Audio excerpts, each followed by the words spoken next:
അപ്പോൾ ഇന്നൊരു സൺഡേ ആയിരുന്നു. ഞാനും എൻ്റെ അനിയനും കൂടി ഞങ്ങൾ കൽക്കി കാണാൻ പോകുന്ന പ്ലാൻ ചെയ്തു. അങ്ങനെ വി ആർ മോളിൽ 6 മണിക്കത്തെ ഷോ ബുക്ക് ചെയ്തു.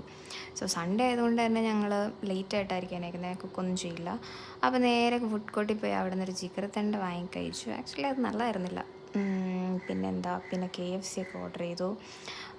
വോമോമോന്ന് സംതിങ് ഏതോ കോംബോ ഓഫ് ഉണ്ടായിരുന്നു. അപ്പോൾ അതും വാങ്ങി കഴിച്ചു. ഇത് വി ആർ മോളിൻ്റെ ബാക്ക് സൈഡാണ്. ഞാൻ ഇത്ര നാളും പോയിട്ട് ഇപ്പോഴാണ് ഞാൻ ഈ സംഭവമൊക്കെ കാണുന്നത്. പിന്നെ കുറച്ച് ഫോട്ടോസൊക്കെ എടുത്തു, പിന്നെ ജ്യൂസ് കുടിച്ചു.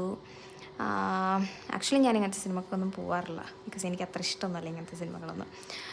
പക്ഷേ ഈ പ്രാവശ്യം എന്നാൽ കാണാമെന്ന് വിചാരിച്ച് പോയതാണ്. പക്ഷേ എന്താണെന്ന് വെച്ചാൽ ഇത് തമിഴ് മൂവിയായിരുന്നു, ഐ മീൻ തമിഴിലായിരുന്നു, വിത്തൗട്ട് സബ് ടൈറ്റിൽസ്. അതുമാത്രമല്ല, എനിക്ക് മഹാഭാരതത്തെക്കുറിച്ച് ഒരു തേങ്ങ അറിയാൻ പാടില്ല. അങ്ങനെ സിനിമയുടെ കഥയൊന്നും അറിയാണ്ട് ഞാൻ സിനിമ കണ്ട് ഫുൾ തീർത്തു.